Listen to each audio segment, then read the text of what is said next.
Olá, bom dia, tudo bem com você? Eu sou o Wellington Calazans e começa aqui o programa Cafezinho no WC, o seu programa de segunda a sexta, às 6 da manhã, aqui no blog O Cafezinho e também no Botando Pilha, na página do programa, na minha página e em todas as outras páginas que você, que está me assistindo, passar a compartilhar a partir de agora, tá bom? Vamos começar um programa com um tema que é muito importante nesse momento, justiça. E para falar de justiça, a gente tem que convidar especialistas, além do Rômulus, que é o comentarista aqui do programa, que é um advogado com especialização em direito internacional e que vai aprofundar o debate, também com os convidados, tá bom? Eu quero desejar um bom dia a todo mundo que está chegando, a Camila Govedice, a Janaína Miranda, a Silvana Salvador. Eu quero desejar um bom dia também a Márcia Falcone, Márcia Gonçalves, a Manuel Alves, Ana Tomazini, Silvana de Faria, a Avani Maria, Evaristo Pereira, a Cicleide Cassiano, Edson Oliveira, Tiago Bittencourt, muita gente boa chegando aí, a gente começa a compartilhar a partir de agora, tá bom? Para reforçar a saúde nacional, o que é que você faz? Bom dia! Chama todo mundo para compartilhar, para assistir. Esse é o programa Cafezinho no WC, o seu programa de segunda a sexta, aqui nas páginas do Cafezinho, do Botando Pilha, em todas as páginas que compartilham. Você imagina, hein? A página do Cafezinho com todos os cálculos que são feitos aí pelo Facebook. A página do Cafezinho vai ultrapassando mais de 1.400.000 pessoas desde domingo. Você imagine aí que negócio sério, né? Com aquela entrevista bombástica do Miguel do Rosário ao Vadida Mus. Não adianta sonegar números no YouTube, não sei aonde, falar bobagem sobre o nosso trabalho. O público já percebeu que a verdade está aqui com quem procura a verdade. O Cafezinho tem feito a diferença e a gente vai melhorar mais e mais, pode ter certeza. E esse é o programa que começa todos os dias, às 6 da manhã, para poder trazer o debate logo cedo, para evitar que você seja contaminado pelo PIG, o Partido da Imprensa Golpista. Nesse momento que eu estou falando tudo isso aqui, eu estou fazendo, sabe o quê? Compartilhando. Então, se eu posso falar, operar os equipamentos, botar musiquinha e tal, e compartilhar, você que só está aí de bobeira assistindo, pode compartilhar também, não pode não? Então, compartilhe agora, para a gente poder ampliar essa corrente de resistência, para a gente poder fazer desse programa um programa referência. Daliane Morandi, bom dia. Bom dia, Douglas Soares. Bom dia, Rômulus. Vou chamar você, Rômulus. Esse Rômulus é uma figura. Ele vai entrar no ar e fica lá assistindo também. Ele não é bobo não, hein? Pois é, então eu quero agradecer a você por estar sempre compartilhando aqui o programa, comentando, sugerindo, criticando, que é assim que a gente fortalece a democracia, não é verdade? O programa de hoje está muito movimentado. Solta o som. Quem foi que falou ali, solta o som? Vou ver aqui. Foi Evaristo Pereira. Tá bom, Evaristo? A música já está terminando, mas vai aumentar. Bom dia. Bom dia. Tá aí o que a gente merecia para começar. Um ótimo dia para você, horário de verão em Brasília, 6 horas 4 minutos. Bom dia, Tássia Camargo, que está em Lisboa. Bom dia para todo mundo que está chegando. Tássia Camargo que vai entrar também aqui para falar hoje sobre o programa Cafeína. O programa Cafeína que hoje vai falar sobre cinema, o papel do cinema, o papel do cinema moderno na política brasileira. Mais ou menos isso aí o tema, eu não falei na íntegra não, mas a Tássia é que vai fazer esse chamado aí. Eu vou avisar você logo o que é que vai ter no programa de hoje, para botar a musiquinha de abertura, a vinheta de abertura, que é a música maravilhosa do Raul Seixas, né? E aí a gente começar de com força, como diz lá na Bahia, o programa. Hoje nós vamos ter aqui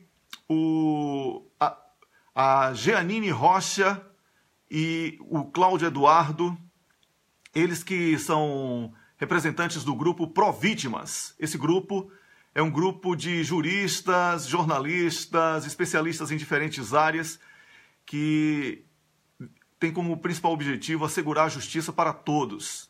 Então, esse grupo Pró-Vítimas, um grupo do qual eu tenho a honra de ter sido convidado a participar, também o Rômulus, é muito importante, tem feito um excelente trabalho em diferentes estados do Brasil, sobretudo em Brasília, para evitar que a injustiça prevaleça, a injustiça predomine, tá bom? E também sobre justiça, nós vamos falar sobre a Lei Cancelier e a importância de barrarmos o avanço da meganhagem no Brasil. Vamos conversar com o advogado Rubens Rodrigues Francisco, que esteve aqui a semana passada falando do pré-sal e vai voltar a falar hoje comigo e com o Rômulus sobre a Lei Cancelier. E eu vou ter também a musa do cafezinho, do cafeína e de tudo que é bom aqui no cafezinho e no cafezinho no WC e no Botando Pilha e tudo, né? Que todo mundo que compartilha, que é a Tássia Camargo. Vou ter muita coisa boa. Olha só como é bom, né? Então vamos botar a musiquinha do Raul Seixas para começar? Toca, Raul!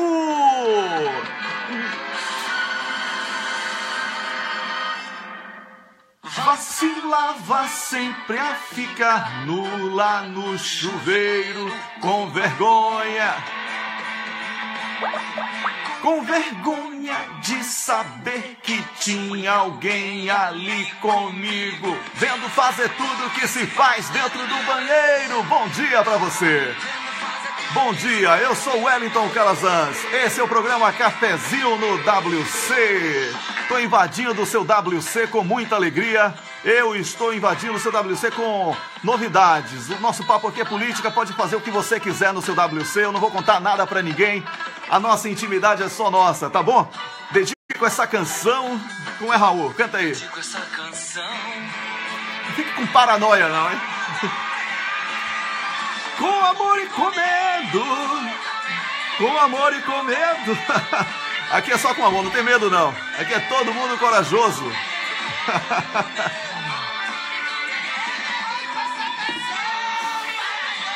Pois é, a música do Raul Seixas, Paranoia, que eu uso aqui como vinhetinha de abertura do programa. E agora eu vou conversar com ela, a musa do cafezinho, a musa do cafeína. Bom dia, Tássia Camargo! Bom dia, Wellington Calazans, bom dia, ouvintes, bom dia, Rômulus Maia, bom dia a todos. Pois é, mas que coisa boa essa sua empolgação cedão assim, Tássia. Não, é porque eu tenho um professor chamado WC, sabe? Quero conhecer esse professor, hein? Ele mora na Suécia. Olha! Tássia, bom demais, Tássia, estar aqui com você para anunciar um programa que você domina demais o tema, como todos os outros, mas esse em especial porque nós vamos falar sobre cinema. Conta aí para o público e faz essa chamada esperta, Tássia. Pois é, eu queria convidar todos para hoje, às 18 horas, horário de Brasília, né? Nós teremos a presença do Felipe Bragança, falando da política do cinema brasileiro, do novo cinema brasileiro, que é de grande importância, né? Com certeza. Já tivemos e temos ainda muitos cineastas, como o Rui Guerra, como vários outros, mas precisamos de gente jovem para mostrar, mesmo que seja dentro de uma ficção, uma verdade, né? Uma verdade, uma coisa não manipulada, como no caso da primeira série, que foi um fracasso, que Justiça para Todos, né? Que eu acredito que nem vai ter a segunda série, nem a terceira, porque depois do Tacla, o que será que eles vão fazer? Então precisamos desses jovens. O Felipe é um garoto com ideias maravilhosas, uma pessoa íntegra, e é isso que a gente tem que apoiar daqui para frente sempre. Quer dizer, sempre teríamos que apoiar isso, né? Com certeza. E que bom que esse menino está aí já há algum tempo na estrada e que hoje vai nos deliciar com esse filme no Cafeína do Cafezinho, às 18 horas. Pois é, Tássia, e como eu falei aqui, já falei, você também já falou em outros programas, a primeira ação de um governo fascista, de um governo ditatorial, que é o caso do governo atual do Brasil, que a gente tem que chamar de governo, lamentavelmente, mas a gente sabe exatamente o que é, não é? É tentar matar cultura e educação. Então, nós do Cafezinho temos esse compromisso com essas duas vertentes, a vertente cultural, a vertente educacional, e queremos trazer esse debate também para o público, claro, vinculando diretamente a política, porque a política, você sabe, está presente em tudo. Não é isso, Tássia? Sim, mas a cultura e a educação é fundamental. Sem dúvida. Agora, aquele filme que foi um fracasso que eu acabei de citar, aquilo não é cultura, né? Aquilo é descultura, né? Aquilo deseduca. Mas a cultura do lixo também existe. Eu fico imaginando como é que os atores agora estão se sentindo, né? Pois é. Então a cultura é muito, muito importante. A gente tem que... E esse filme do Felipe Bragança, eu quero avisar a todos que ele mostra no final do filme quem patrocinou, diferente daquele que a gente não sabe de onde o dinheiro veio. Ou seja, a gente sabe, né? Não é? Como é que é aquele país lá? Aquele que gosta de hambúrguer, como é que é o nome? Um tal de United States of America. É isso aí? Exatamente isso aí. Então, Tássia, um grande beijo, obrigado. Daqui a pouquinho, às 6 da tarde, a gente vai estar junto aqui no Cafeína, tá bom? Tá bom, tô esperando todos vocês. Um beijo. Tenha um dia lindo com essa empolgação que você entrou aqui pra cumprimentar o público e me cumprimentar. Adorei, viu, Tássia? Uma vitamina maravilhosa. Gostou? Então eu vou falar... Opa! Agora, fala de novo pressão aí. Vai. Pressão. Nossa, versão feminina da vinheta. Um beijão, Tássia. Beijo. Tudo de bom. Tchau, tchau. Beijo, tchau. Eu conversei com a maravilhosa Tássia Camargo, que vai estar daqui a pouquinho com a gente aqui no programa Cafezinho no no programa Cafeína. O Cafezinho WC é esse. Esse negócio de ficar apresentando muitos programas, dá nisso, né? Eu vou chamar agora o Rômulo, que está com a gente, já está em linha aqui. Vou chamar o Rômulo. Vamos lá, o negócio aqui é Rapidex, né? Batendo o dedo e chamando. Alô, Rômulo, bom dia! Bom dia, Wellington. Bom dia para você que está nos ouvindo. E eu quero mandar um bom dia especial para Tássia Camargo. Ela que está acompanhando a gente em Lisboa, com certeza, né? Exatamente. Você não sabe, a gente ficou ontem a tarde inteira fofocando, trocando foto de cachorro. Pois é, vocês, hein? Tricotando, como diz na gíria lá no Rio de Janeiro, né? Pois é. Pois é, eu tô tentando aqui já o contato com os nossos primeiros convidados de hoje. Estão ouvindo aí o som? Se você é esperto na internet, nas redes sociais, você sabe qual é o software que eu estou utilizando, não é verdade? Mas até agora não houve resposta. Vamos ver aqui. Não houve resposta.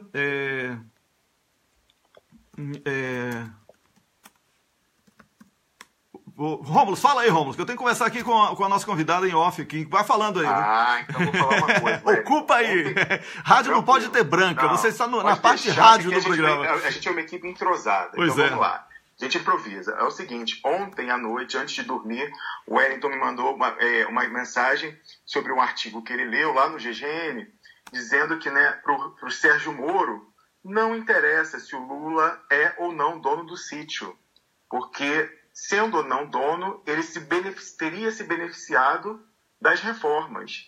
E aí eu respondi seco, assim, direto para o Wellington. Falei, Wellington, Moro bateu a carteira e está gritando pega ladrão. Pois é. O que foi essa decisão dele, na verdade? Vamos traduzir. Vocês sabem que aquela, né, a sentença dele no caso do triplex foi, né, destruída pelos juristas do Brasil, né? Tem até livro publicado com coletânea de artigos de vários autores mostrando o lixo que é aquela sentença, que não tem prova, que não tem conexão, que não tem causalidade, não tem materialidade, não tem, enfim, tem nada. E aí ele, já sabendo que o do sítio vai ser pior ainda, porque não tem a mínima chance, né? Lá ele inventou aquela história, o Lula visitou, não sei o quê, tinha pedágio, né? Ticket de pedágio, não sei o quê. Agora, então, que sabidamente, né? Você sabe quem é o dono do sítio. E, assim, tá tudo muito, muito claro, né? O Jacob Ittar, que é o dono do sítio, falou pro Lula que ele podia usar quando quisesse, ele ia lá e usava. Enfim, não tem nem o que questionar com relação à propriedade. E aí, nesse caso, o Moro já sabendo que, então, dessa vez ele tem menos, está mais perdido ainda do que no caso do triplex, ele veio com essa história de dizer que não interessa se o Lula é proprietário. Então ele já sabe assim, ele bateu a carteira, ou seja, ele sabe que ele não tem prova, ele grita pega ladrão dizendo o seguinte, como ele não é eu sei que ele não é proprietário, então, mas mesmo assim, como eu não vou poder provar que ele é proprietário, porque eu já sei que ele não é, então eu vou inventar uma coisa de como ele usufruiu, né, ia lá um fim de semana, então já é corrupção. Aí eu pergunto a você que está nos ouvindo, imagine isso, se você vai numa casa de um amigo, e aí outra pessoa faz uns dias, passa uns dias. Pois é, então, quer dizer que agora comer churrasco, e comer churrasco no sítio do amigo agora, passar um fim de semana numa boa, dá propriedade. Eu vou começar a fazer test drive de Ferrari. Não, dá propriedade não, então, dá cadeia. Não, dá propriedade e depois da cadeia, né? Olha, eu vou começar a fazer test drive de Ferrari por aí, vou ser dono de tudo que é Ferrari, não é verdade? É o novo direito, sabe, lá de Curitiba, né? É o direito de ser canalha, de Sérgio Moro, né? É o juiz mais canalha da história da justiça brasileira. Wellington, sim. Aproveitando, os nossos convidados já estão no ar ou não? Não, porque você está falando, agora eu vou começar sim, com os nossos convidados, tá bom? Wellington, eu vou cumprimentar. Posso só colocar um comentário, porque eu espero que depois isso fique na cabeça de quem está nos ouvindo, sim. A gente discutir, que é o seguinte: eu recebi ontem uma sugestão de pauta para a gente falar aqui, daquele infiltrado que a gente tem nas multinacionais de petróleo, aquele agente duplo, sabe, que passa para a gente os trilhões. Então, olha o que ele falou, fez um pedido, ele falou: bom dia, você poderia incluir na próxima pauta do Cafezinho WC a seguinte pergunta: quando a Procuradora-Geral da República, Raquel Dodge, irá mandar apurar a notícia crime relatada pelo deputado Vadir Damus no programa, a sua entrevista ao vivo para Miguel do Rosário no domingo à noite? É o seguinte: uma quadrilha de advogados e procuradores federais negociando vantagens indevidas, obstruindo a justiça, formando quadrilha, lesando erário e praticando atos de improbidade administrativa. É verdade o que ele está falando. Com certeza. É por isso que quando você falou, e nós combinamos a chamada da entrevista do Miguel do Rosário ao Vadir Damus, nós falávamos que iria abalar a República. O problema é que a República está desmoralizada. Numa República séria, um deputado apresentar e-mails que provam que o advogado Tacla Duran recebeu proposta de membros da Operação Lava Jato para que eles facilitassem a vida deles através de influência do Dedê, tem até alcunha para o Deltan Dallagnol. Dedê, não é Dedé Santana, como eu falei aqui, não é Deus dará, é Dedê, é Deltan Dallagnol, o cara que se vende como um exemplo, um modelo. Ele diz até que tem o Wi-Fi de Jesus Cristo, que tem o WhatsApp de Cristo. É um louco com a caneta na mão. E também envolvido aí com a acusação grave de corrupção. O mínimo que deveria ter sido feito era afastar todos eles. Sim. O mínimo, Wellington, não é? Wellington, mas agora eu tenho convidado já aqui na linha. Sim, só para reforçar. A gente volta, a gente retoma esse tema daqui a pouco. Uma frase. O nosso ponto é o seguinte: eu quero saber o que Raquel Dodge, que é a Procuradora-Geral da República, vai fazer sobre essa notícia crime feita ao vivo por um deputado do Congresso Nacional. Pois é, não, mas o problema é que o nome dela não é Dodge, o nome dela é Doge. Ela é um carro velho, é o sonho de consumo da elite brasileira. Ela chegou aí para atender o consumo da elite brasileira de opressão contra os pobres. É o holocausto dos pobres em curso com o aval da justiça, lamentavelmente. E é por isso que surgem iniciativas maravilhosas como o Grupo Pró-Vítimas, que eu vou conversar agora com uma das representantes, com dois representantes, com o presidente, que é o Cláudio, e com a Jeanine, que estão em linha comigo. Bom dia, Jeanine! Bom dia, Calazans. Tudo bem? Tudo bem. O Rômulo também está em linha, ele está na Suíça, mas está aqui, ativo no programa. É o meu colega de apresentação, também está ali ouvindo. Eu acho que você está ouvindo também. Está ouvindo bem o Rômulo aí, não é? Estou ouvindo perfeitamente bem. Maravilha.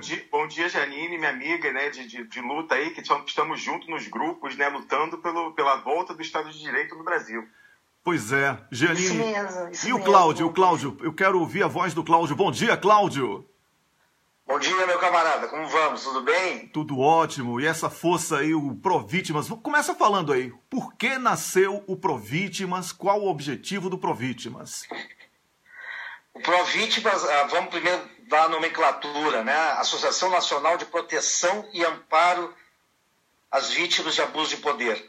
Só o nome em si já é uma denúncia de que algo errado está ocorrendo. Então, haveria necessidade de haver uma associação de defesa de pessoas que estão sendo vitimadas por abuso de poder se não estivesse ocorrendo.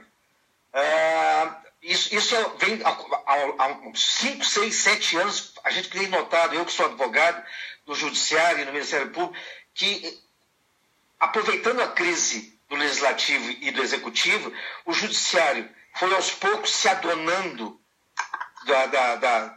da situação como poder mesmo e começou a legislar em causa própria e agir em causa própria e atender os seus próprios egos. Eu sempre tenho dito para todo mundo, tem um juiz ruim, um promotor ruim, mas que deixa correr o processo e que te dê uma sentença ruim, tu recorre. Uhum. Agora, o que está ocorrendo nos últimos anos? Os juízes estão fazendo com que o processo em si seja viciado, seivam a liberdade e as legalidades processuais que podem existir. Não há como tu recorrer depois porque tu foi roubado enquanto estava ocorrendo. E isso veio vindo aos poucos, e o Ministério Público, principalmente ele, se valendo da Constituição e também de um erro do governo Lula de entregar de mão beijada o Ministério Público para ele mesmo se autogerir. O que nós tivemos? Nós estamos tendo uma total alijamento dos poderes e dos direitos das pessoas. Eles estão fazendo o que querem com os processos e nós estamos indo está nos empurrando goela abaixo. Você tem um problema? Não, mas tudo bem. Enquanto você, problema de voz só. Enquanto você recupera aí um pouco a voz, eu quero falar o seguinte. Então, dentro do que você falou, o Ministério Público não estava preparado para receber a autonomia que recebeu de Lula e Dilma. É isso aí que você está falando? Sim. O que aconteceu? O que nós tivemos na prática? O Ministério Público que se autodenominou um poder e que não é eleito e foi na contramão das mudanças que o próprio povo queria votar maciçamente na primeira eleição do Lula, na segunda eleição do Lula, na terceira e na quarta da Dilma ter sido golpeada. Ao invés de nós temos um poder que não é controlado, que se autogere e que decide o que é certo e o que é errado. E com isso aí levou os juízes junto, com a Polícia Federal junto. É um absurdo. Nós temos, na verdade, um atentado ao Estado de Direito e ao princípio da legalidade que estamos sofrendo aqui. Ok, agora, Rômulus, faça uma pergunta a Jeanine agora, Rômulus. Jeanine, eu queria perguntar para você o seguinte, quais iniciativas você acha que a população pode fazer para apoiar esse esforço de restabelecimento do Estado do Direito, né, e, de repente, quem estiver interessado, seguir o Pró-Vítimas e tentar se engajar nessa luta também? Acho que uma das primeiras coisas é denúncia, né? É se engajar nesse movimento conosco e, principalmente, dar visibilidade a esse processo todo, nos ajudando a denunciar. Todos os casos, do mais simples ao mais complexo, assim, a gente vivencia no cotidiano do Pró-Vítimas, associação, os mais variados tipos de situação, assim, que envolvem os mais variados absurdos, assim, que envolve o cotidiano das pessoas, né? Desde a perda de emprego, a pessoas assim que são cotidianamente abusadas nas suas relações de trabalho, principalmente assim pessoas vinculadas ao executivo, né? Pessoas vinculadas ao legislativo também, assim, que vem numa relação há anos, assim, de uma relação de trabalho, né, subordinadas ao trabalho e que vêm sendo abusadas, vêm sendo assediadas no trabalho. Então, assim, se engajarem conosco, denunciarem, trazerem seus casos, virem conversar, nos acionarem. Muitas pessoas não querem se identificar, não querem mostrar, né, se mostrar publicamente. O Pró-Vítimas está aí para isso, ela não precisa dar seu nome, seu CPF. Nós atuamos na sua situação, nós intervimos no seu caso, em seu nome. O Pró-Vítimas, ele entra na situação, nós preservamos a vítima, né, a identidade da vítima, nós atuamos no seu caso. Então, acho que isso é importante, a gente relatar as situações que estão acontecendo, esses casos. Então, assim, o quanto mais visibilidade, esses grupos que a gente participa, Nós, o Rômulo, a gente tem vários grupos aí que nós somos signatários, assim, principalmente de juristas, né? Então, que a gente possa, nesses grupos, a gente possa estar divulgando esse papel que a gente tem enquanto sociedade civil organizada. Uhum. Janine, eu queria fazer só uma pergunta na sequência. Eu queria antes dar só um complemento, viu, meus camaradas? O que nós estamos vivendo na realidade? Nós perdemos o controle da nossa liberdade a partir do momento que o Ministério Público pode a qualquer momento bater na tua porta. Sem tu saber. Nós estamos sendo conduzidos coercitivamente para depor, sem que a gente tenha se negado a ir depor. Algumas regras que só se usava no extremo, essa prática imposta pelo Ministério Público de se auto-administrar e de auto-ser justiceiro, está simplesmente jogando as liberdades individuais para o lixo. Algumas coisas que eu quero colocar também. Nós estamos inovando. Na questão do pré-sal agora, a Provítimas entrou em defesa da cidadania e dos brasileiros, fazendo o papel jurídico. Entrou como assessoria jurídica para que nós tentássemos interromper o leilão. Nós estamos tentando criar regras, mecanismos, usando não só a nossa criatividade, mas também como respaldado pela Constituição, como indo para o fronte para combater o Ministério Público e o abuso de poder do Judiciário e da Polícia Federal. O que eu quero colocar com isso? Cabe a nós, por exemplo, eu me formei, eu cursei em Universidade Pública Federal no Rio Grande do Sul, nós temos economistas, juristas, nós devemos isso ao povo, principalmente eu como advogado, que estou vendo nos últimos anos os juízes, por exemplo, cada vez mais serem déspotas, serem os verdugos dos advogados, inclusive, das audiências, porque eles estão se achando por cima da carne seca. Essa é uma expressão. Efetivamente, os advogados, por exemplo, na Justiça do Trabalho aqui em Brasília, os juízes de primeiro grau fazem audiência de toga. Pois é, olha... que é uma coisa constrangedora. Pois é, e por falar em Justiça do Trabalho, eu quero aqui, por sugestão aqui de um telespectador, que é nosso companheiro de luta também em defesa do pré-sal e da Petrobras, que é o Chico Zé, eu queria sua opinião sobre o recente depoimento, a recente declaração do, como se diz, do presidente do TST, Tribunal Superior do Trabalho, o ministro Ives Gandra da Silva Martins Filho, que ele diz que é necessário reduzir direitos para garantir empregos. Qual o tipo de enquadramento que o Provítimas, porque a escravidão está voltando ao Brasil, tem sido tema de debates aqui na Suécia e em outros países europeus, menos na Globo, porque nós temos que fazer uma campanha muito forte para privatizar a Rede Globo. Não é? Então, enquanto no Brasil não houver uma televisão...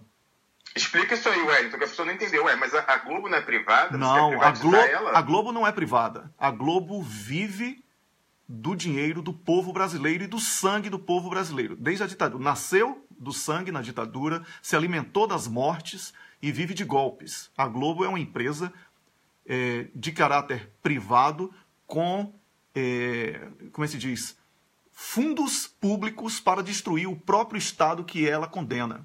Olha, eu vou falar em termos técnicos, dizer que a Globo é uma entidade paraestatal parasitária. É isso. Na verdade, o Brasil é uma concessão da Globo. Alguém citou essa expressão e eu ratifico isso. Então, qual a sua opinião, Cláudio, sobre uma declaração de um presidente do Tribunal Superior do Trabalho que deveria defender os trabalhadores e ele fala que deve reduzir os direitos sociais? Como enquadrar um moleque desse? Não existe outra expressão. Quem está falando que ele é moleque sou eu, não é você, tá bom? Pode, por favor, comente. Tá. Agora, primeiro, esperar que o Ives Ganders viesse defender o trabalhador, ele que tem um passado ligado à Fiesp, ligado às opressões, ligado às negociações coletivas, impondo perdas de direitos aos trabalhadores de São Paulo, não é esperar milagre. Né? Agora, o que nós temos, na verdade? É um escárnio a declaração de Ives Ganders, assim, em vários sentidos. Primeiro, que ele desmente o presidente Temer, que disse que nós não iríamos perder direito social nenhum, e ele, ao mesmo tempo, aí ele vem e diz que nós temos que perder alguns direitos sociais para poder manter a garantia de emprego para mais trabalhadores e enfrentar essa crise. Quer dizer, estão tirando a máscara, reconhecem que perdeu o emprego, que estão tirando direitos sociais dos trabalhadores. A segunda coisa importante, que eu não sei se vocês perceberam na declaração dele, quando ele fala em danos morais, dos danos que têm que ser pagos para os trabalhadores, né? Ele diz que o trabalhador que ganha R$1.000 não pode ter uma indenização de 50, 60 mil, porque ele não tem direito de ficar rico com uma indenização. Ele não tem direito de ser tratado como alguém que receba 50, 60 mil reais por mês. Quer dizer, isso é outro escárnio. Isso, entendeu? É uma questão de casta. Ele está colocando para a justiça do trabalho uma administração de castas. Ou seja, nós temos que tratar desigualmente os desiguais. Mas não é favorecer os pobres. Não. Temos que botar a justiça. Ou seja, quem ganha mais, ganha mais. Tem um tratamento com mais dinheiro. Quem ganha menos, por favor, a lei. Né? E aí eles estão colocando, ele abertamente coloca, que ganha 5, 6 salários mínimos por uma indenização, se tu foi, por exemplo, demitido sem justa causa, na frente de todo mundo, passando vergonha, né? Tu foi errado, o patrão tem que ser condenado, 6 salários mínimos de indenização, porque tu ganha um salário. Nós não podemos fazer com que enriqueça por causa de uma causa trabalhista. Olha, muito obrigado. Então, eu só queria dar um furo aqui com relação a esse pronunciamento do Ives Gandra Filho, que é o seguinte: eu descobri a razão pela qual ele fez essa declaração. E é o seguinte: você sabe que ele, o Ives Gandra Filho, assim como o Ives Gandra, pai dele, e o governador de São Paulo, Geraldo Alckmin, são católicos fundamentalistas, né, da Opus Dei, aquele pessoal, né, que vive como se fosse um catolicismo, né, da Idade Média, medieval. E você sabe que uma prática corrente na Opus Dei é a mortificação corporal, é a pessoa se auto-infligir dor e ferimentos para, né, através daquela dor, expiar os seus pecados. Então, tem uma coisa chamada cilício que eles usam, que é uma cinta de ferro cheia de prego para dentro, enfiado nas carnes. Então, eu descobri que a intenção do Ives Gandra é estender a concepção dele de salvação para toda a população brasileira. Ele acha que só a pessoa sofrendo, enfiando o ferro na carne, ela atinge a salvação. Mas eu queria lembrar o Ives Gandra que o Estado é laico. Ele não pode tentar converter todo trabalhador brasileiro a Opus Dei, a pessoas que se auto-infligem mortificações corporais. Então, só lembrando isso. Obrigado, Rômulo, pelo seu furo fantástico, né, de essa informação cirúrgica. Eu quero agradecer ao Cláudio e a Giannini, parabenizar pelo grupo Provítimas. Obrigado por terem me convidado o Rômulo a participar. Wellington, só um comentário adicional. Eu perguntei para a Janine sobre o que o povo podia fazer, mas agora eu quero dizer o seguinte: o grupo está aberto para todos os advogados que quiserem se engajar. Então, nós vimos notícias na mídia, né, dizendo que os defensores das pessoas que são perseguidas pela Lava Jato, como o advogado Cacai, Roberto Podival, o próprio Dr. Zanin, advogado do Lula, estavam, né, pensando sobre a possibilidade de criar um grupo, uma instituição, uma associação que representasse todas aquelas pessoas que estavam sofrendo perseguição do judiciário. E eu quero informar esses advogados que esse grupo já existe e se chama Provítimas, e está aberto para a participação de todos os advogados que querem entrar na luta pelo restabelecimento do Estado de Direito no Brasil. É uma defensoria pública, não é? Que não defende o direito de 1% da sociedade, é uma espécie de defensoria pública também, não é? Porque a defensoria pública também é seletiva, lamentavelmente. Obrigado a vocês, voltem sempre, se quiserem marcar, inclusive, com o Rômulo outro dia para falarmos sobre algum outro tema específico, já está aqui a porta aberta para vocês aqui no programa Cafezinho no WC e no blog o Cafezinho também, tá bom? E também no Botando Pilha, com certeza. Que o blog Botando Pilha, diga-se de passagem, o Rodrigo Pilha, que é o editor do blog, ele é vítima de um processo do ex-procurador-geral da República, Rodrigo Janot, porque ele errou 5 metros, por 5 metros, o restaurante que o Rodrigo Janot estava conversando com o Jucá, fazendo um arrumadinho, certo? E o Rodrigo só errou o nome do restaurante, que fica a 5 metros do outro, e está sofrendo um processo por isso. Então é bom. Vamos mandar ele procurar o Provítimas, tá bom? Eu, se fosse procurador. Estamos esperando ele lá. Pois é, um grande abraço para vocês aqui. Esse espaço que vocês nos concederam. E vamos usar o canal sim, porque o teu canal é muito legal. Entendeu? A gente sabe que é muito lido, muito ouvido. E estamos nessa aí contigo, tá? Muito obrigado.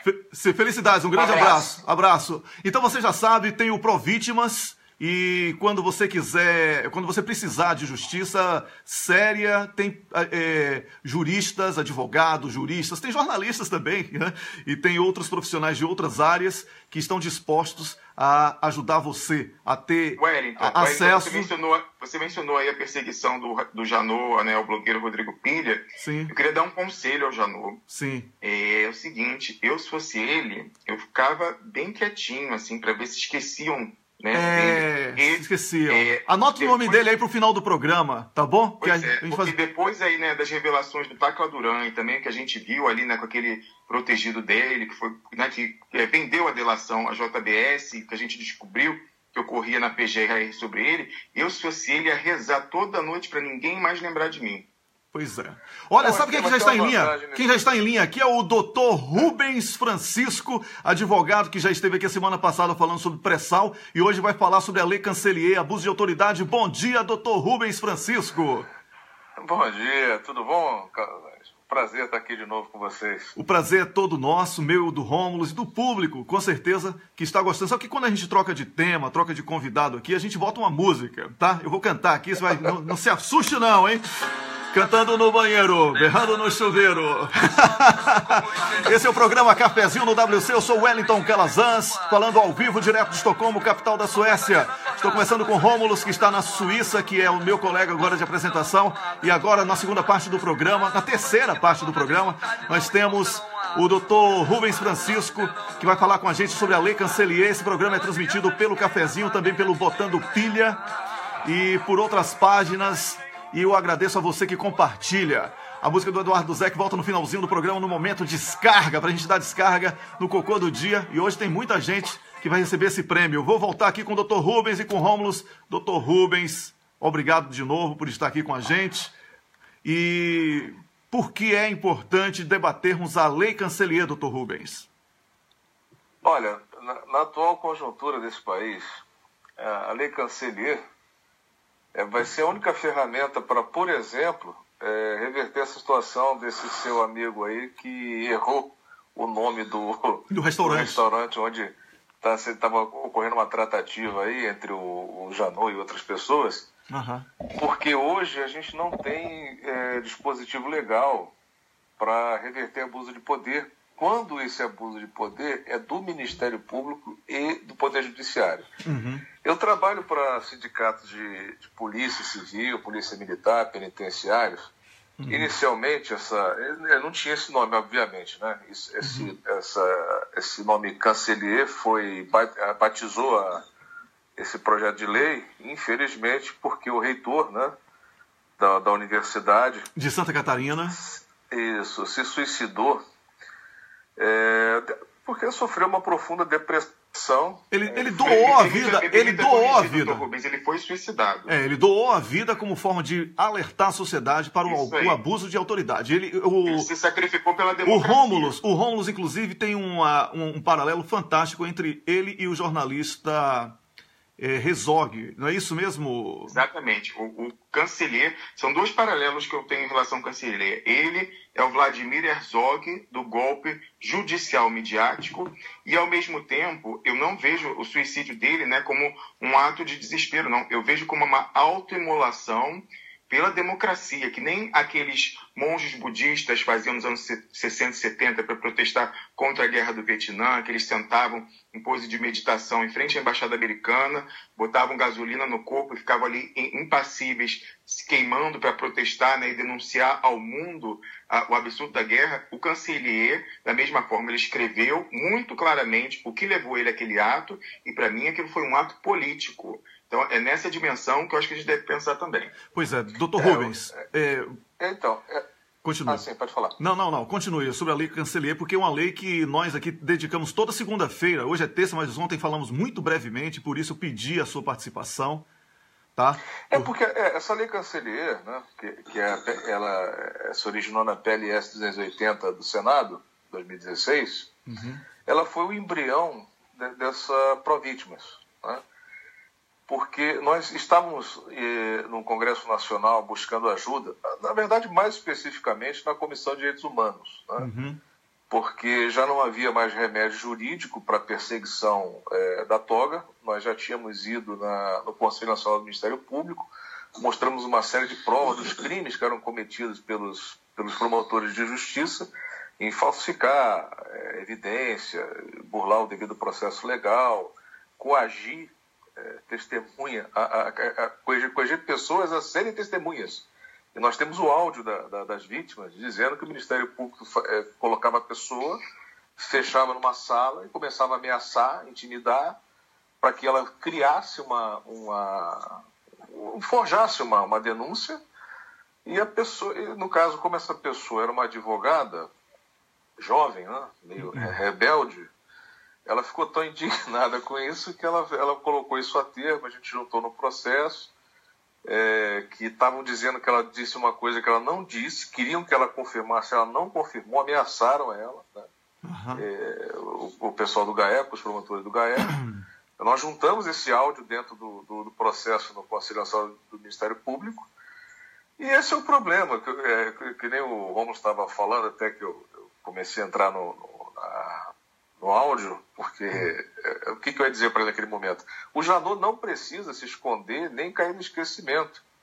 O Janot pode ter a certeza absoluta da impunidade, porque o único órgão capaz de punir o Ministério Público é o Conselho Nacional do Ministério Público. E isso só ocorre quando não interessa a eles, por exemplo. Não é que o promotor tem uma conduta lesiva à população, ou, por exemplo, leva alguém ao suicídio. Isso não vai levar ele a uma punição no Conselho do Ministério Público. Geralmente se pune promotores que não fazem parte do clube. Né? Inclusive pode ter situação até o contrário. Se tiver um promotor que estiver interessado, vamos supor, o Eugênio Aragão, por que ele aposentou? Do jeito que ele estava se comportando, que ele começou a se comportar, ele estava passível de uma punição. Doutor Rubens, eu quero fazer uma complementação. Isso não é hipotético. Nós temos o caso do bravo procurador lá da Bahia, meu xará Rômulo Moreira, que é perseguido, já teve várias punições no Conselho Nacional do Ministério Público pelo seu posicionamento em defesa da democracia, contra o golpe. Então, quem não rezar pela cartilha é punido. Exatamente. É o Conselho de Krypton, porque os promotores são super-homens, indestrutíveis. Só o Conselho de Krypton é que pode decidir a sorte deles. E o que acontece? O que norteia esse Conselho de Krypton aí do Conselho Nacional do Ministério Público não é o bem-estar social, não é o devido processo legal, não é a justiça, que não se confunde com o judiciário. Né? Justiça é um conceito abstrato. Então, o judiciário é uma organização, né, do Estado que tem uma série de mazelas, e isso está muito acentuado nesse exato momento.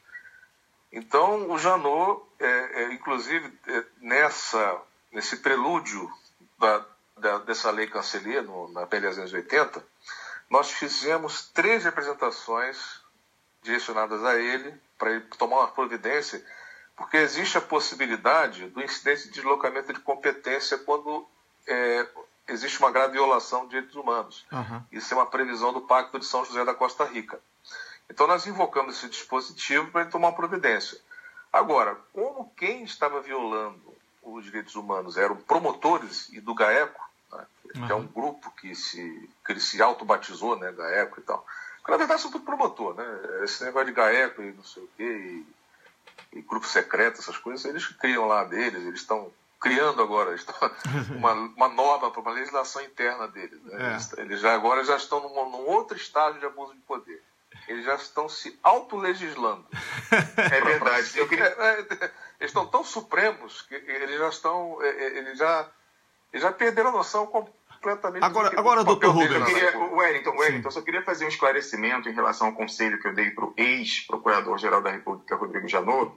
Eu não falava, Rubens, das sanções administrativas, não. Eu falava do crime, sabe? Porque o que foi revelado ali na JBS... Mas aí, Romulo, olha só, isso é o grande X da questão. Está no nosso ordenamento jurídico. A competência privativa de ação penal é do Ministério Público. É verdade, é verdade. Se o Ministério Público... Então, tem muito bem lembrado. Então, se ele não ofertar denúncia, não tem Está dominado, está tudo dominado. Exatamente. Olha, então, entendeu? Olha, mas agora vamos reagir. Eu quero agora entrar na linha de reação, tá bom? Porque a Lia Ribeiro de Souza está dizendo aqui, pô, Wellington, você está desanimado hoje. Desanimado é um cacete, ô Lia. Você não me conhece, não, é? Já viu baiano desanimado? Baiano não nasce, baiano estreia. Né? Não tem. Baiano estreia, baiano não nasce. Tô aqui, olha, quando a gente entra numa luta, a gente vai até o fim. Desanimado é um cacete. A gente tem que conhecer o inimigo. Eu trouxe aqui especialistas do direito pra gente conhecer o inimigo. Eu vou atacar o inimigo sem saber quem ele é, você parecendo cego em tiroteio, com todo respeito a quem tem problema de visão. Isso, certo? É muito importante conhecer o inimigo. É uma das conhecer o inimigo. Olha, conhecer o inimigo é mais importante do que conhecer a si próprio. Tá? Porque verdade, pelo menos você não dá o passo em falso. Na verdade, a arte da guerra, né? Ela traz 3 regras básicas. Conhecer o inimigo, né? Conhecer o seu exército, que seria conhecer você mesmo, e conhecer o terreno onde você está lutando. Exatamente. Sem essas 3 premissas, você entrar numa luta é complicado. Então, se você lembrou bem, né, a questão de conhecer o inimigo, porque a gente está falando aqui do Ministério Público, né, em geral... Que coisa absurda. Estamos vendo o Ministério Público como inimigo, porque é exatamente dessa forma que eles se posicionam hoje perante a sociedade. Não, hoje, inimigos do povo brasileiro e inimigos do Brasil, né? Porque eles são entreguistas, eles são aquilo que o almirante Otton chama de brasileiros transnacionais. E assim, não é uma coisa velada, porque eles vão lá. O Moro, por exemplo, ele foi condecorado nos Estados Unidos. Né? E assim, o Dallagnol fica lá. O problema todo é que essa garotada do Ministério Público... Molecada. Como eu estou aqui no Brasil, eu acho que vou falar garotada. Se eu estivesse na Suíça, na Noruega... Não, na Suécia, não me bote na Noruega, não. Senão eu iria fazer igual a Breivik, lá no parlamento deles, ou então no fundo de pensão. Devagar com a dor, porque eu sou de bala, né?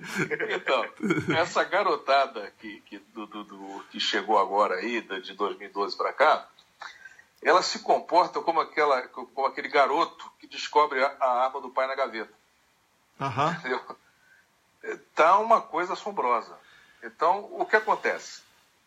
A evolução, né, do que ocorre, boa parte disso tem a ver com a tua terra natal, a Bahia, por ocasião da greve da polícia, em 2012, que se juntou com a greve da polícia do Rio de Janeiro, né? Sim. Aí teve aquele encontro, né, no início de 2012 entre o Daciolo e o Prisco, no meio da ocupação da Alba. Aquilo ali foi o ponto de ruptura, quando juntaram a lei de crime organizado, que foi uma coisa absurda, que induziram o governo a assinar, porque se confiava no Ministério Público, que as intenções eram boas. Então se sancionou essa lei do crime organizado, que é uma coisa... Você pode ter organização criminosa de um homem só.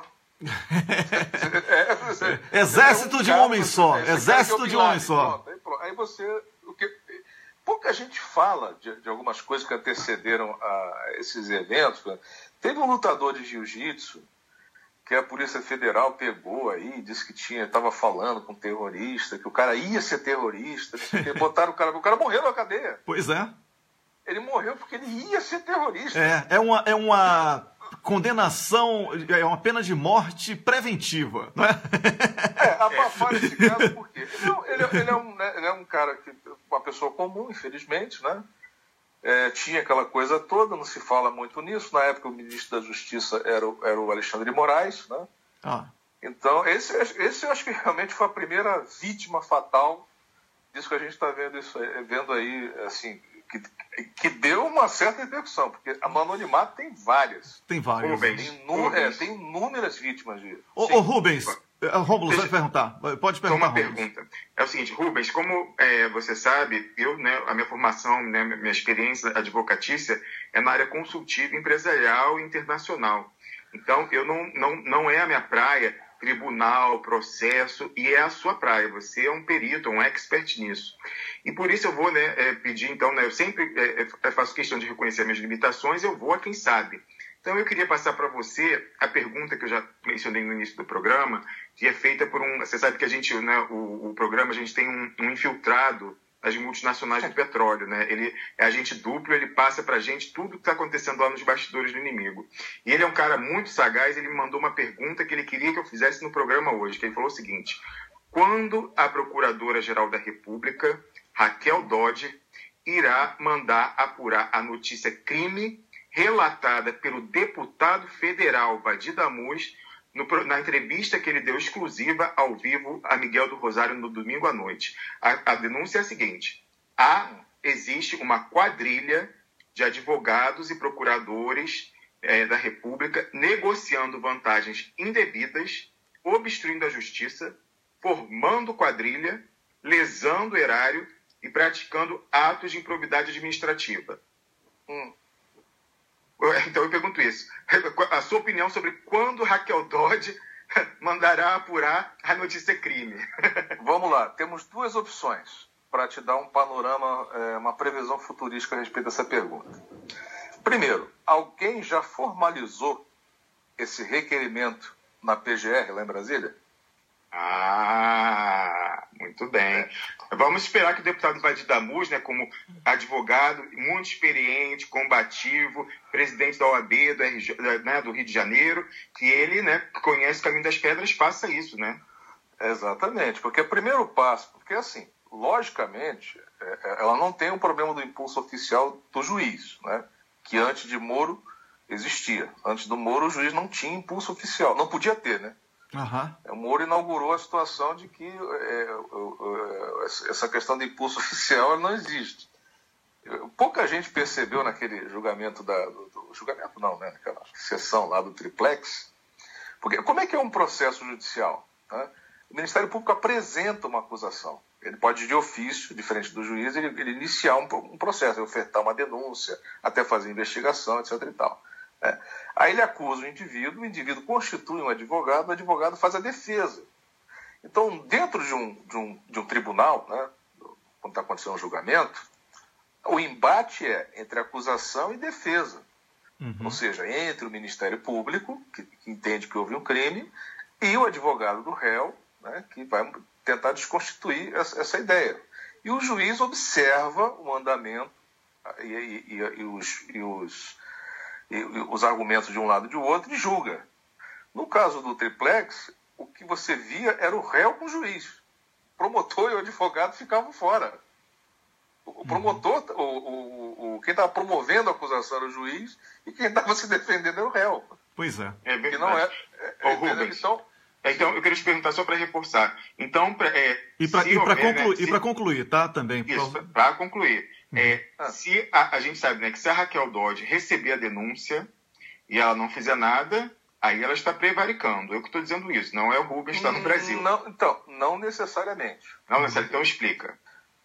Porque a competência privativa de ação penal do Ministério Público. Ele que vai dizer, olha, isso é um crime, não é, vou oferecer uma denúncia lá no STF. Ele tem essa discricionalidade, uma propriedade. Então, de fazer um pré-julgamento, Por exemplo, Moro falou ontem, ou foi essa semana, não sei se foi ontem, ontem foi divulgado, que Moro disse que não importa se o sítio não é de Lula. O negócio é que ele botou na cabeça que tem que pegar Lula de qualquer jeito e vai à frente com a insanidade dele. Então, o Ministério Público pode entender isso como um ato nobre de Sérgio Moro, não é isso? Não, mas ele falou isso, assim, falou desse jeito? Ele falou que... Não, em despacho. Ele despachou. Está escrito. Moro disse que não importa. Ele fala o seguinte, não importa se o sítio não seja de Lula.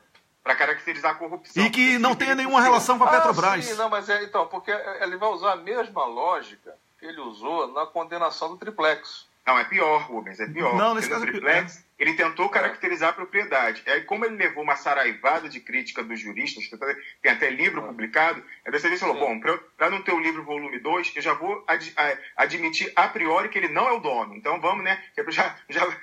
Ou seja, como eu disse, ele bate a carteira e grita pega ladrão. Pois é. Não, então, porque o que acontece é que, na verdade, está olhando a situação do Lula porque chegou no expoente. Mas, na verdade, isso foi uma escadinha construída degrau por degrau. Se você olhar a condenação do Zé Dirceu, já é a estrutura básica da condenação do Lula. É a mãe da Lava Jato. Que foi escrita aquela obra de arte aos avessos, né? Foi escrita pelo Moro, que ele era o assistente da Carmen Lúcia, não é isso aí? Não, da Rosa Weber. Da Rosa Weber, Da Rosa Weber. A famosa citação que ele disse que Zé Dirceu poderia ser preso porque ele leu num livro. Não. É a literatura. Então, ele falou que a literatura me permite condenar mesmo que não existam provas, ou seja... Então, na verdade é assim. Não é o nome disso, assim, olha, traduzindo, vou traduzir para o baianês isso aí, é porra louquice.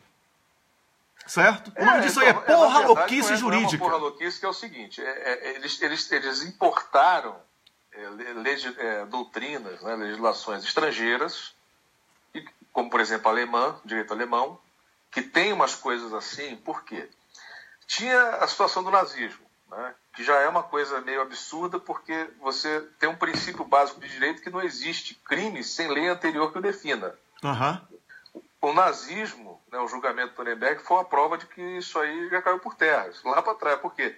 Eles foram condenados por crime de guerra quando não existia crime de guerra. Criaram o conceito de crime de guerra e penalizaram ele pelo que tinha acontecido antes. Rubens, mas eu tenho que fazer uma justiça ao criador dessa teoria, e também ao meu grande professor de Direito Penal lá na UERJ, professor Juarez Tavares, que foi advogado da Dilma no impeachment, e ele, grande amigo do criador dessa teoria, que é o criminalista alemão Klaus Roxin, convidou ele ao UERJ, e ele fez uma fala em que ele falou que ele não autorizava essa interpretação maluca que deram a teoria dele do domínio do fato. Exatamente. Porque o que acontece? No caso lá do nazismo, foi uma situação muito grave. As pessoas sofreram, morreram, tinha campos de concentração. Era um negócio muito terrível. Entendeu? Agora, você transportar uma situação dessa dentro do Armagedon, que foi a Segunda Guerra Mundial, e aplicar o Brasil, porque supostamente aconteceram algumas coisas lá de mensalão, de não sei o quê. Quer dizer, uma teoria usou um canhão para tentar atingir um passarinho que não se tinha nem certeza se era ou não. E para acabar com qualquer dúvida, o Klaus Roxin no Brasil falou: a minha teoria... o Aragão deixou isso muito claro. Não exime da apresentação de provas. Então, exatamente. Agora... detalhe, exatamente, tinha isso, porque você tinha os sobreviventes das vítimas, você tinha as testemunhas oculares, né? E assim, você tinha um monte de cadáver, entendeu? O que não aconteceu no caso do Zé Dirceu, não aconteceu no caso do Genuíno, não aconteceu e as coisas foram andando. Por que acontece? O PT ele foi uma vítima do inimigo íntimo. Como foi o Ministério Público, quer dizer, o paladino da justiça, a instituição da esperança, que começou a fazer isso, eles tomaram um tiro nas costas. Então, até ele perceber que o Ministério Público não era amigo do povo, tinha sido cooptado por interesses internacionais, até a ficha cair, eu acho que só começou a cair pesadamente quando teve essa lei do chanceler, do abuso de autoridade, porque se vocês olharem, se vocês acessarem na página do Senado lá e digitar essa lei, você vai ver que no corpo da lei foi juntado uma série de documentos, nós juntamos uma série de documentos, ainda no Sindimetalan, o Sindicato Metalúrgico das Agulhas Negras do Rio de Janeiro, uma série desses documentos, do Conselho Nacional do Ministério Público, que estava coagindo testemunha, que fraudaram o processo, que não deixaram criminosos, né, à vontade lá no Sul Fluminense, e perseguiam quem denunciava os criminosos. Porque a história toda começou porque o sindicato, lá no Rio de Janeiro, com um monte de problemas de doença ocupacional, de operário morrendo, né? Um juiz percebeu um esquema de corrupção entre o departamento jurídico e alguns juízes, em conluio com as empresas para acabar com a raça dos trabalhadores. O juiz se indignou com isso e colocou na sentença que havia uma trama que envolvia juízes, promotores, a Volkswagen, a Peugeot, a Citroën e tal, em detrimento dos trabalhadores. Aí, de posse dessa sentença, que era de um juiz indignado, né, com a situação, nós fomos ao Ministério Público pedir providência. Pronto. Selou o destino de todo mundo. Por quê? A gente não tinha reparado essa parte da sentença, que falava que tinha juízes fazendo a mesma coisa. O juiz tinha percebido isso, que era de lá. A gente não viu, pensou que era só a questão, que a gente já sabia, que as empresas faziam conluio lá, com o pessoal lá, para poder fraudar processo. E como tinha juiz e promotor junto disso, depois que a gente foi descobrir, perseguiram o sindicato até aniquilar. Criar prova, fraudar, forjar provas. Não, forjar. Foi inclusive, o que eu estou te falando. Ô, Rubens. Nós juntamos gravação dentro do Conselho do Ministério Público. Mas olha, eu estou sendo acusado aqui pelo público, porque você sabe que eu estou acompanhando aqui atentamente os comentários aqui o tempo todo. Eu fico olhando para a tela, ouvindo você, o Rômulo, entro sempre que é necessário, porque vocês é que são especialistas na área do direito e eu estou aqui para aprender com o público também. Mas teve aqui, eu já fui acusado de estar menstruado porque eu estou muito calado. Você está muito abatido hoje. Você está. Tá todo mundo dizendo que eu estou broxado hoje. Eu fui falar ontem que. Então, porque é o seguinte. É porque normalmente eu jogo esse programa aqui, a gente acelera a galera, tá? Mas é importante que você que está assistindo, Rubens, que é o nosso convidado, Dr. Rubens, que é o nosso convidado hoje, o Rômulo, que é meu colega aqui, apresentador do programa comigo, saibam de uma coisa muito importante. Sim. O programa de hoje, ele busca por justiça. A justiça brasileira ontem, especialmente ontem, ela lançou uma contraofensiva, acuada diante das provas que serão apresentadas aqui no blog O Cafezinho, com documentos, com e-mails fornecidos por Tacla Duran, tá? Condenando ao deputado Vadir Damus, que está na CPMI apurando todos esses absurdos das delações premiadas. A fábrica, a indústria, a fábrica, a indústria, exatamente. Então, eu tenho uma responsabilidade enorme com esse material. Miguel do Rosário, o próprio deputado Vadir Damus, o deputado Paulo Pimenta também. São provas que colocam em xeque toda a falácia de que a Lava Jato era uma operação de combate à corrupção. Vamos provar aqui em capítulos, não vamos lançar tudo ao mesmo tempo, não. Certo? Boa. Vamos lançar em capítulos, fazendo um mapa, um PowerPointzinho bem mais criativo do que o cara que tem nome de supositório. Tem nome supositório, misturando supositório com xarope, que é Daltan Dallagnol, que ele acredita que tem... Wellington, DD. Tem a alcunha no crime de DD, tá?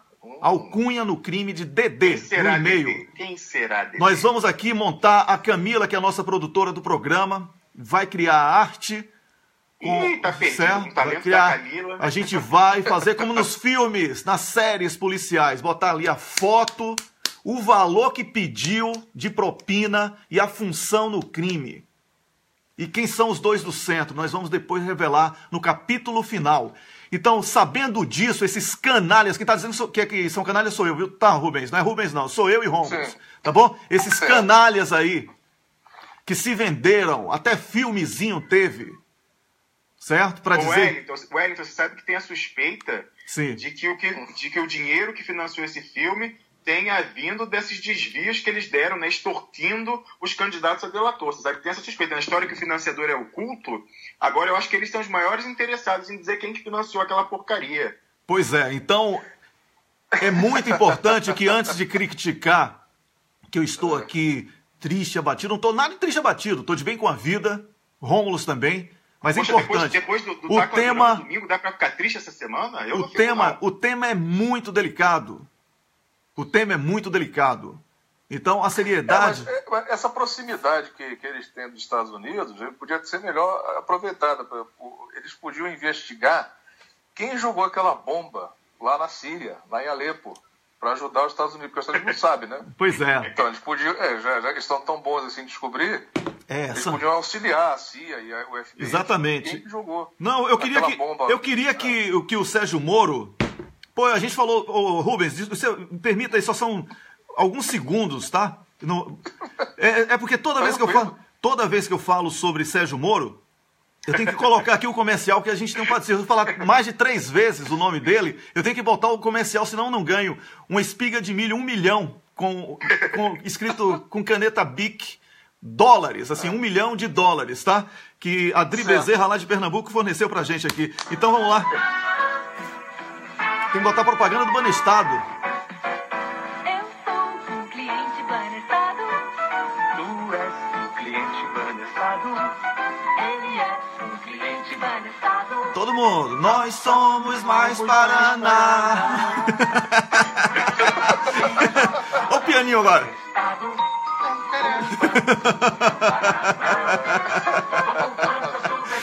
Pois é. Não terminou não, ainda tem. A gente é cliente Banestado. A gente Investe aqui. Investe. Do Estado agora. Essa parte que é linda. Trabalhar, viver, sorrir. Trabalhar, viver, sorrir. Banestado é o patrocinador oficial do programa Cafezinho no WC. Sempre que a gente fala mais que 3 vezes o nome de Desmoronando. Ele sabe por quê. Diga aí, Rômulus. Sempre que eu ouço esse jingle, eu não sei porquê, eu suponho que seja porque Banestado é banco, eu sinto um impulso incontrolável de dizer que eu tenho conta na Suíça, como algumas outras pessoas, mas a minha conta, ela não tem dinheiro, nem limpo, nem sujo. Ô, doutor Rubens, olha, eu quero lhe agradecer mais uma vez participar aqui do nosso programa. É importantíssimo que profissionais do seu peso, do seu quilate profissional e de conhecimento da área jurídica estejam aqui com a gente, porque a justiça brasileira não pode ser desmoralizada pela fulanização que está ocorrendo. São peças podres que hoje, lamentavelmente, dão as caras em nome da justiça, mas que não representam a justiça de pessoas sérias que existem no Brasil. E a justiça séria que existe no íntimo de cada brasileiro que quer um Brasil melhor e mais justo. Então, eu lhe agradeço a sua iniciativa de também ser membro fundador do Provítimas, agradeço a sua iniciativa de estar aí lutando para evitar que o pré-sal, através daquele leilão fraudado que nasceu ilegal e vai morrer exatamente por ser ilegal, iniciativas de defender pessoas que são massacradas por uma mídia corrupta que age em conluio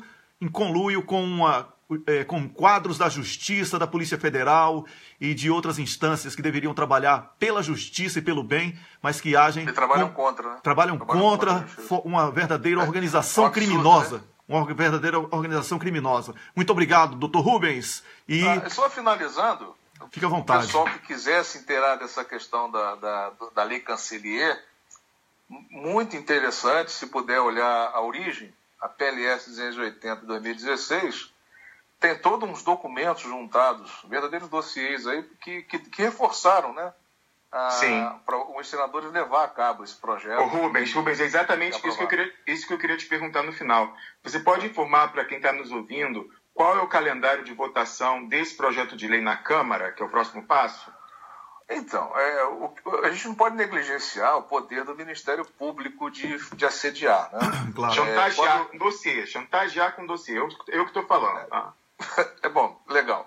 Já aprimorou a minha fala.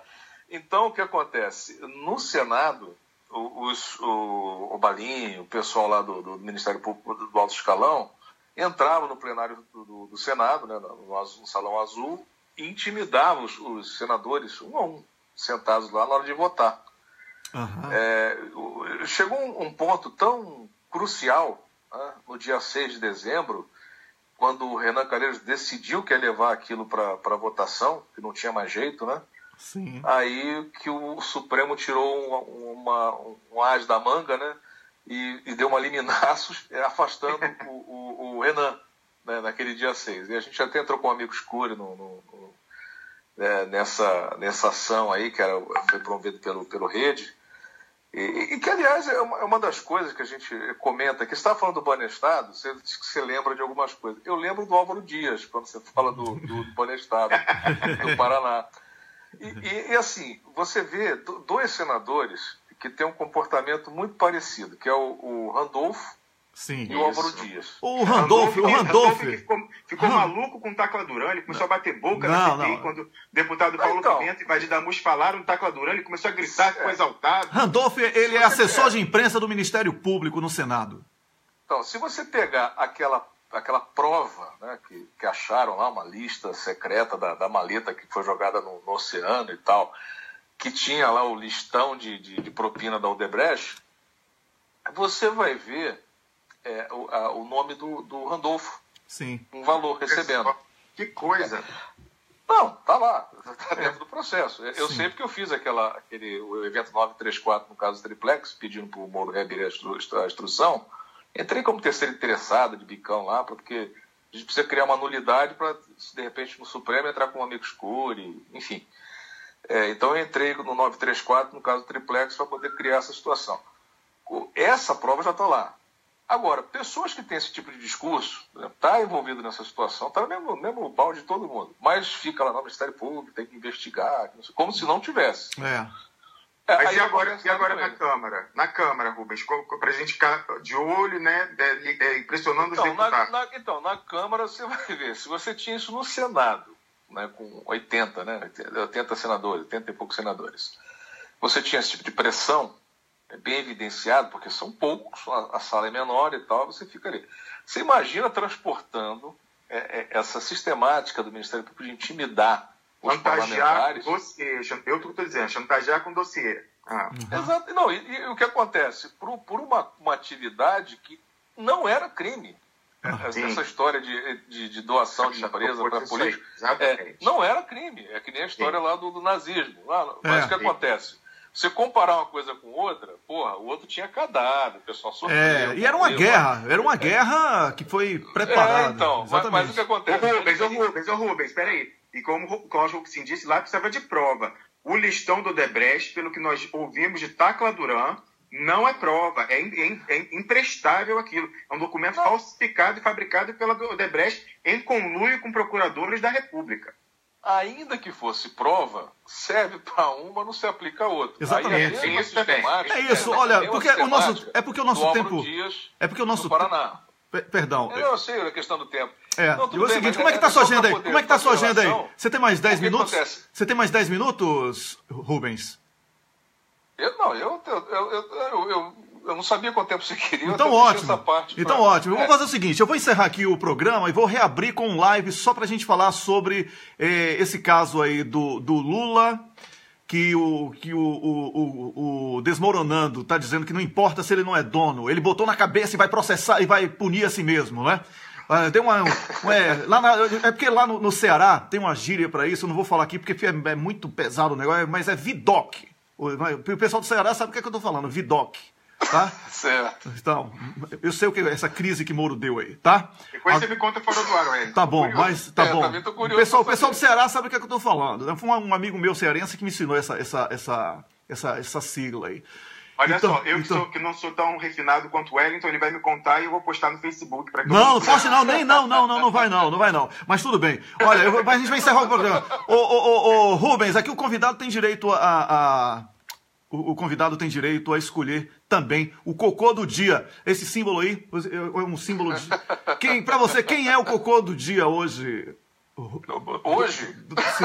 Não, hoje, do programa de hoje. Aqui é o cocô do dia diário, né? Porque... Olha, eu tenho uma sugestão, não sei se o Rubens vai concordar. Como nós falamos aí, né, da lei do abuso, e nós, né, lembramos o martírio do reitor Cancelier, eu sugiro que o cocô seja delegada Macarena e suas colegas, né, a juíza, todo esse pessoal que atuou para que o reitor fosse suicidado. Exatamente.